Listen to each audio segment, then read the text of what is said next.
નમસ્કાર, હું છું અંજલિ બારોટ. આપ જોઈ રહ્યા છો જીએમ ન્યૂઝ ગુજરાત. નજર કરી આજના મુખ્ય સમાચારો પર. કામરેજ શુગર મિલની વ્યવસ્થાપક સમિતિની ચૂંટણી માટે આજે મતદાન શરૂ થયું છે. સહકાર પેનલ અને કિસાન પરિવર્તન પેનલ વચ્ચે સીધો જંગ જોવા મળી રહ્યો છે. સહકાર પેનલના કર્ણધાર અને વર્તમાન પ્રમુખ અશ્વિન પટેલ, જ્યારે કિસાન પરિવર્તન પેનલના કર્ણધાર જતીન પટેલ વચ્ચે મુખ્ય મુકાબલો છે. કામરેજ સુગર મિલના 14 ઝોનમાં 30 મતદાન મથકો પર મતદાન પ્રક્રિયા શરૂ થઈ છે. કુલ 36,100 જેટલા સભાસદો મતાધિકારનો ઉપયોગ કરશે.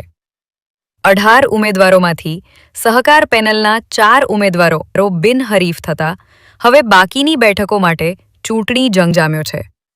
દરમિયાન વર્તમાન પ્રમુખ અશ્વિન પટેલે પોતાની પેનલની જીતનો દાવો કર્યો છે.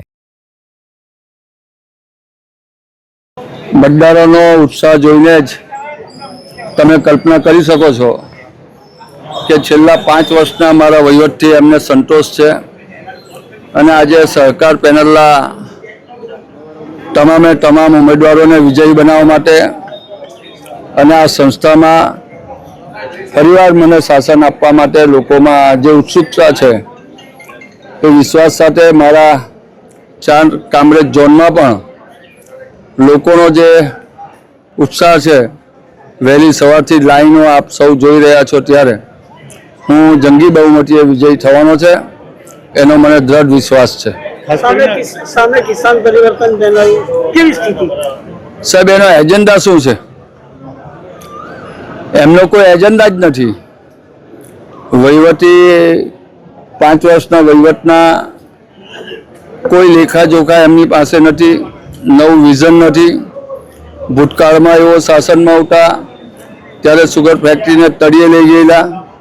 છેલ્લા 5 વર્ષમાં મારા શાસન દરમિયાન 0 પરથી આ સુગર ફેક્ટરી ટોચ પર પહોંચી છે. ત્યારે ખેડૂતોને એક મારામાં વિશ્વાસ છે.